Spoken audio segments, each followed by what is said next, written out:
There was a small door that led to the attic space in my bedroom when I was 11 years old to 13, and it became a habit that I would shut the door as I walked into my bedroom a couple of times a week. I didn't think anything of it, just assumed that my mum didn't close it all the way and it became ajar and opened. After a while, I made the mistake of joking with her when she made a comment about me not picking up after myself. I said something like, "Every night I have to close that attic door behind you. How about you shut it all the way when you're done?" She then informed me that she hasn't been in the attic in months. I asked my brother. Nope.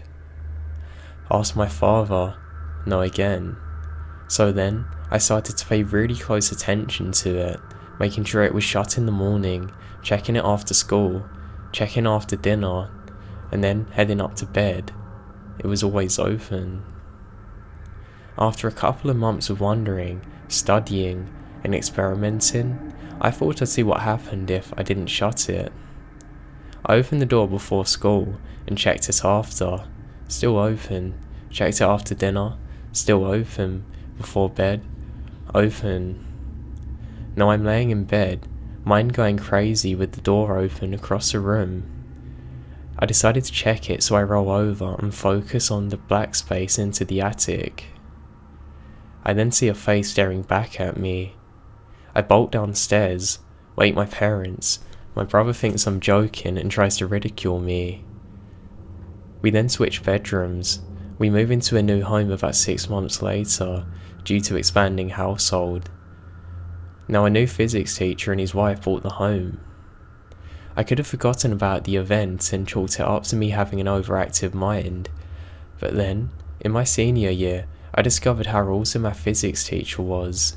At the end of the senior year, my friend and I took our VHS camcorder around town, doing mostly silly things, but then took it to my old house to see what they've been doing with the place. We got a fun tour. I got to tell stories about the projects my dad and I did there. You could actually still see evidence of a few of these around the home. Then, the wife leads us upstairs to show us the sewing room. I asked jokingly, "Notice anything strange in this room?" And her face goes blank. On camera, she asked me what I mean, and I try and shrug it off and end up saying something about the attic door. She then confirmed that every time she comes up to sew, the door is open. She then tells me that on the second day of being there, their dog, a German Shepherd, had gone into the room but would not go back downstairs. He started barking and could not be consoled, and then jumped through the window, landing on the tin roof of the porch, and then started running away. The dog didn't return until the next day and hasn't stepped foot into the hallway since. I had the initial thought that I could show my parents and brother the story I had on film, but I decided that it'd be best just to let it be.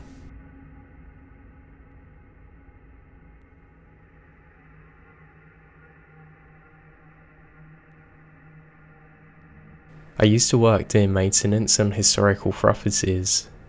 There was a historical house museum I worked at, and it wasn't open to the public all the time. It was part of a whole landmark site. There was a visitor centre with offices and then some houses about half a mile up a dirt road in a wooded area. Sometimes I worked with a crew. Most of the time though, I was alone. So one winter day, when it was really cloudy and dark, I was working alone to get ready to do some replacement work with electronics on the exterior of the home. I went inside and turned off the circuits of the whole property. I tested it. It was off. I locked the doors and went outside to work. After about an hour, I got down from my ladder and started walking around the home, and then one of the lights inside the home turned on. I freaked out, thinking that maybe somebody was messing around with me and playing a prank or something. So I radioed into the visitor centre on my walkie-talkie, and I confirmed then that I was the only person who was working that day, and obviously I hadn't left yet. I then found out that all the keys to the house were present and accounted for. That's when I freaked out and ran half a mile up to the office. I made my co-worker come back with me to check out what was going on, but when we got inside the home, the light turned off. The bulb was still warm. All the doors were still locked and the circuit was still off. It still gives me shivers thinking of it to this day. There was a really creepy atmosphere for the whole rest of that night whenever you went into the room where the light was. I've never felt it since and don't want to feel it again.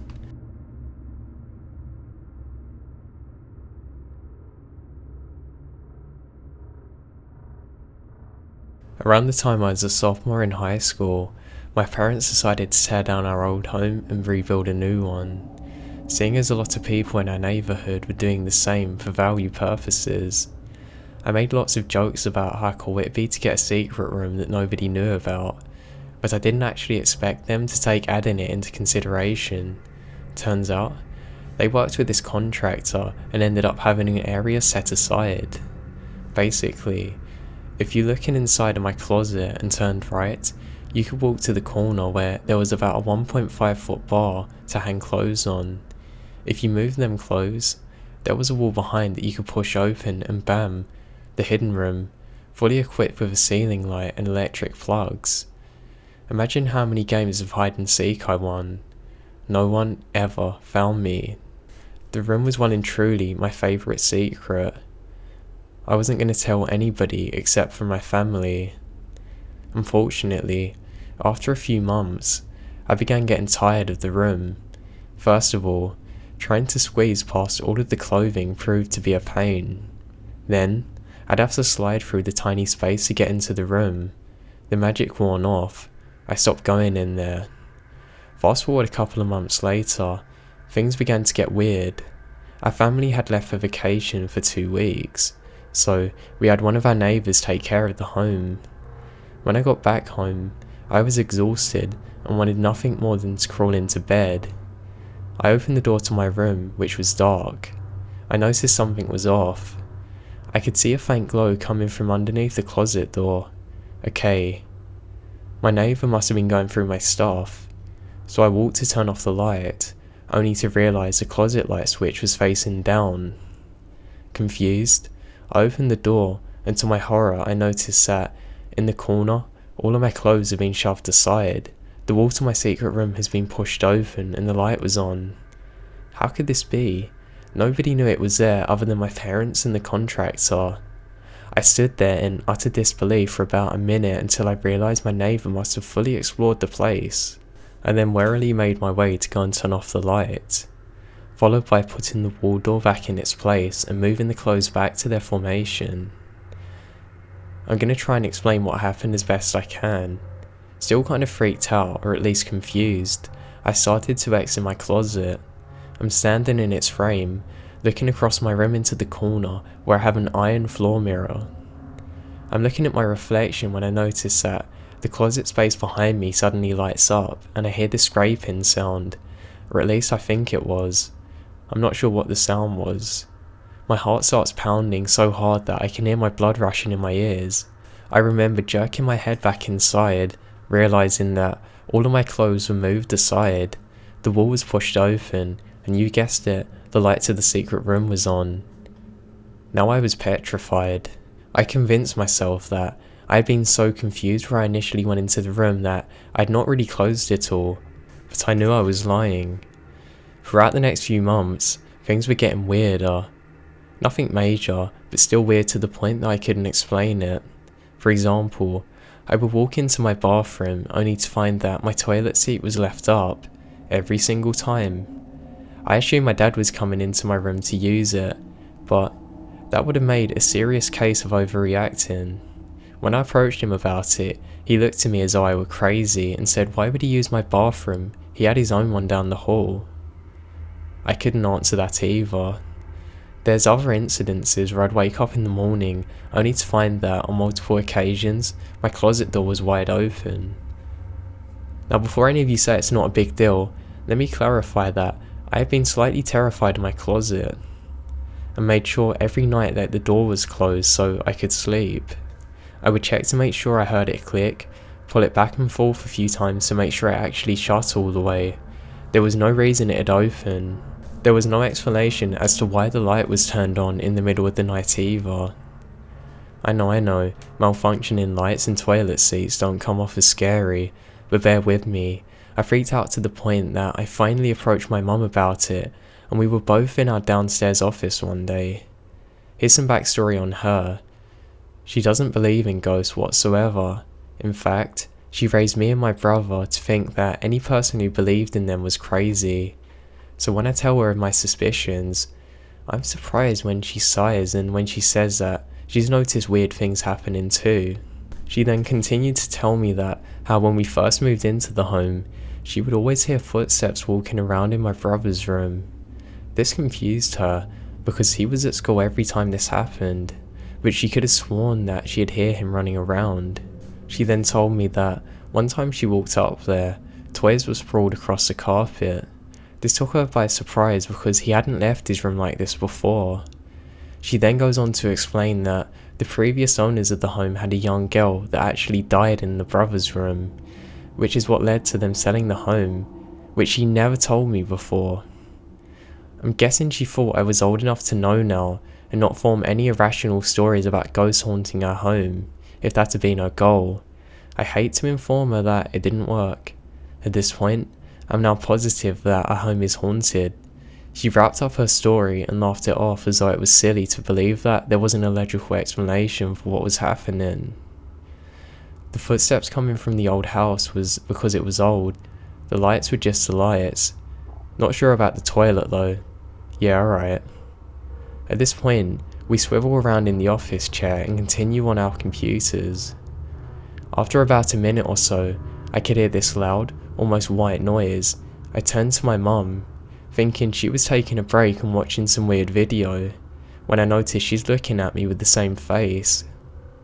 "It sounds like your shower's running," she said. Our dazed expression stemmed from the fact that my shower hadn't worked for a good month or so. Right as she said that, the water had stopped running and things went silent. We then heard 5 loud footsteps, and I mean loud. I just remembered seeing my mum turn white and immediately bolting upstairs, past my dad who was sitting on the couch watching TV. I finally joined her, only to find out that she was looking in my closet, under my bed, everywhere. She had tried to explain to my dad what she heard, but he insisted it was piping issues. She doesn't really believe him though. I just stayed upstairs, accepting the fact that something really weird is going on. I was thinking about everything that happened. I realised that my current room is exactly where my brother's old room used to be. That would have been where that poor girl passed away.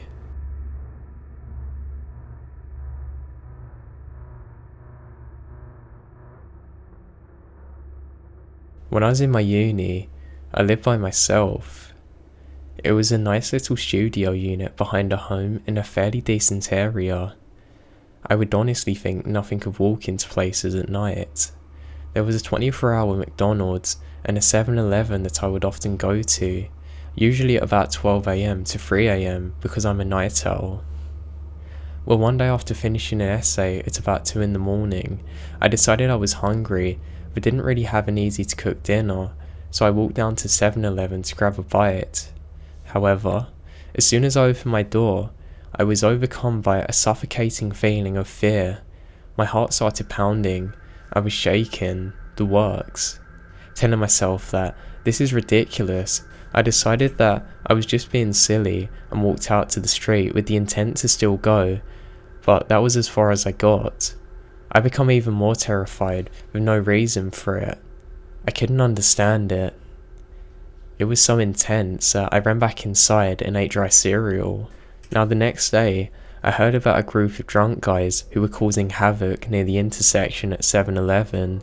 They'd beaten up somebody really badly. Even though I can't explain it, I'm convinced that something bad would have happened to me that night, and if I ignored my feeling, I could have got off really badly.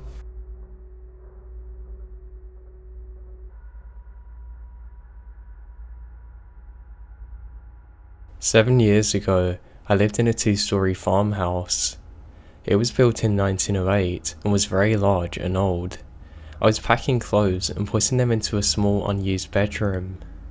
I was wearing my MP3 player, and the last time I checked it, it showed 3/4 battery life. I was on my 4th or so trip with hauling a load of clothes to hangers.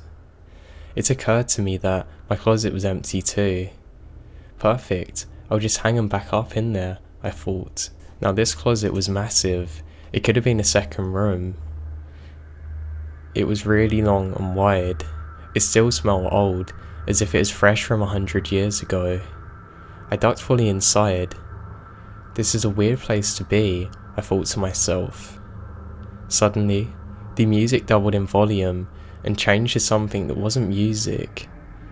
It was like, I don't even know, rabid nonsense, vast electronic babbling. It scared the life out of me. I flew straight out, looked at my MP3 player. It was dead.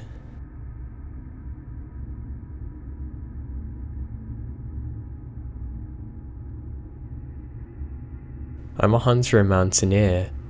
It was a chilly December morning. I hiked in, pre-dawn, taking about an hour and a half to go 3 miles off the beaten trails. I got to my nest about half an hour before the sunrise started to settle in. The wind kicked up and the fog rolled in. It was thicker than milk. Within a few minutes, my visibility was 5 feet, so I hold tight, huddled against the freezing wind, when I hear twigs snapping around me. This is for no apparent reason. Normally it means I can hunt something, but for some reason, it sent a frosty chill down my spine. I looked around for my lever action 30-30 as quietly as possible, and lay flat on my back tucked against a tree. The rustling was moving closer through the fog, but I couldn't see a thing. The sun was starting to peek over the mountains. My visibility was starting to increase a bit. The rustling of twigs and leaves was sporadic, sometimes directly in front of me, sometimes behind me or besides. I remembered laying there, rifle across my chest, thinking of how silly it was to react like such a coward. I rationed with myself that bears and mountain lions are readily available here. I had likely stumbled into a bunch of whitetail that had bunkered down here. I decided to sit up. The rustling then stopped immediately.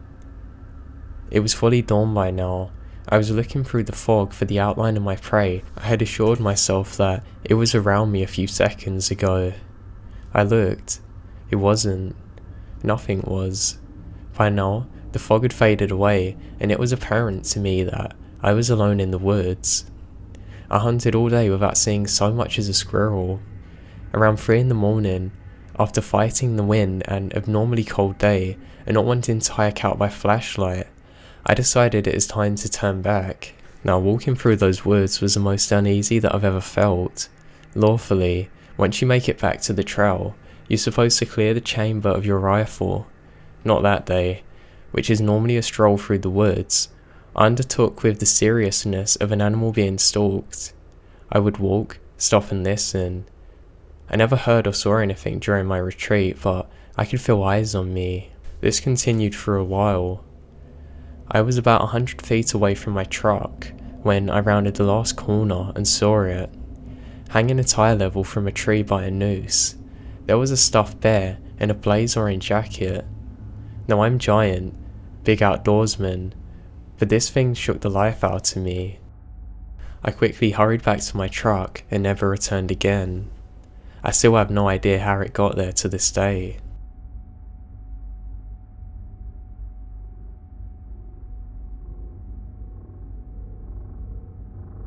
Stationed in Elgren, Germany between 1990 and 1993, but I lived off post in Nuremberg. I lived in a complex on Dusserberg, Stubbury, with my then wife and 2 daughters. My oldest daughter, 3 years old at the time, would often come running into our bedroom crying, complaining of a monkey in her room. Now she didn't have any toys of monkeys or apes. I was kind of baffled at this, and I couldn't understand why she was so scared. Their bedroom and ours were across from each other between the hallway, and we could see directly into their bedroom from ours. So one night, I was sitting up in bed reading. I caught movement out to my right side. Thinking one of my kids may be up, I walked into their room, but they're both sound asleep. I go back to my bed and read my book again. I noticed more movement. I glanced over to their room where my bed is, and then I saw what appeared to be the outline of a child as it walked into the bedroom where my daughters were sleeping. I launched out of bed and covered the distance between my room and theirs in maybe 4 leaps. There was nothing. My daughters were both sleeping.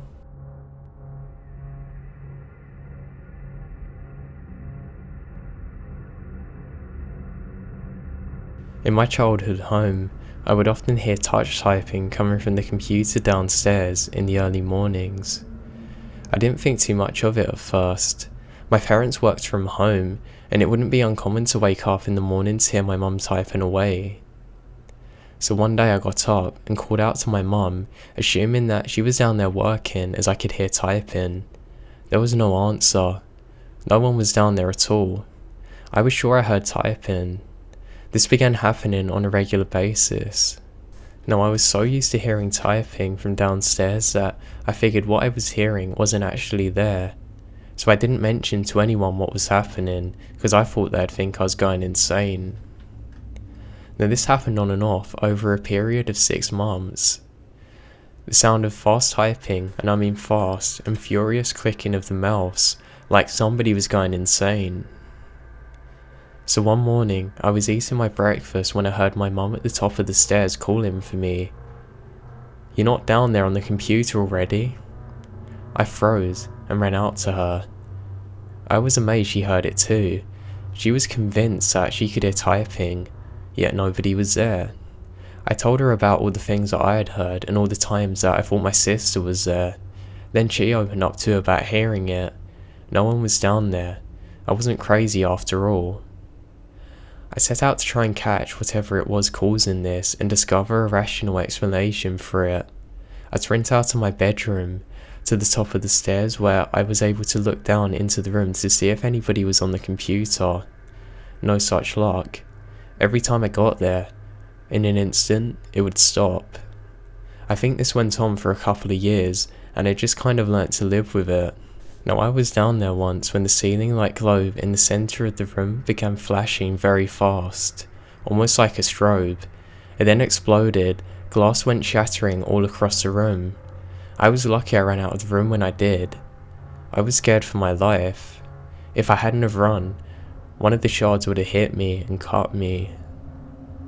Around that same time, I was on the computer at home by myself when something started happening, and it resulted in me never going in that room alone again. I felt and heard this really sharp intake of breath directly behind my shoulder. I've never ran so fast in my life, and hesitated in going to that place again. Prior to that, the whole typing thing had just been spooky, but weird, not really scary. It still makes my heart race when I think about the sound I heard today. I've never had an encounter like it before or since then. I'm still too scared to go down there today.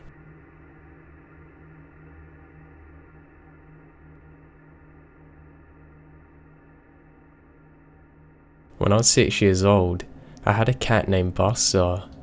Buster was actually my stepdad's, but I called it my own because I never had one before. Now Buster didn't like being hugged or cuddled at all. Not normally by little children especially, so he hated me. He would avoid me at every possible cost. He was also an outdoors cat, so he would often spend most days outside and then come in at night for food. So one night, Buster didn't come home. We usually fed him at night. I was worried. Our area was riddled with coyotes. My parents were being a bit hush-hush about his disappearance, but I didn't get the hint. That night, when I was drifting off to sleep, Buster jumped on my bed. He lay down by my head and let me pet him until I fell asleep. Honestly, I was shocked by this. He'd never done this before. The next morning, I triumphantly walked downstairs and related to my parents that Buster now loved me. I said how that he fell asleep with me and how happy he seemed. They then let me know that they both found him last night. He was found between an alley behind our home. They thought that he'd been attacked by a coyote. He was long gone. It wasn't possible that he slept with me in my bed that night.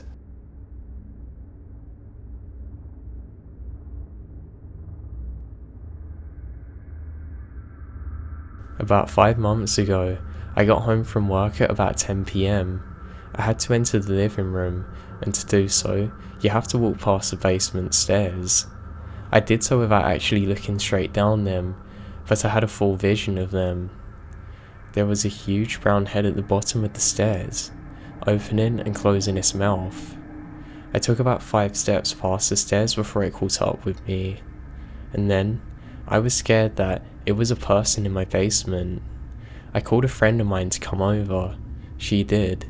We didn't find anything down there. All the doors were locked, nothing had been moved. A few months later, I was watching TV upstairs before work. I heard a noise like something had been thrown across the room in the basement. I froze for a sec, looked around, and saw that all my pets were in the same room as me. I called my friend again, told her to stay on the line as I checked it out, so I reluctantly made my way over there. Nothing was moved, all the doors were locked. I've heard that noise. It sounds like somebody throwing something very large and heavy at the wall about 5 more times. I still haven't figured out what it is yet. I haven't seen the face since, but I always feel like somebody's watching me, especially when I'm in the kitchen, which is at the top of the stairs. I hope nothing escalates.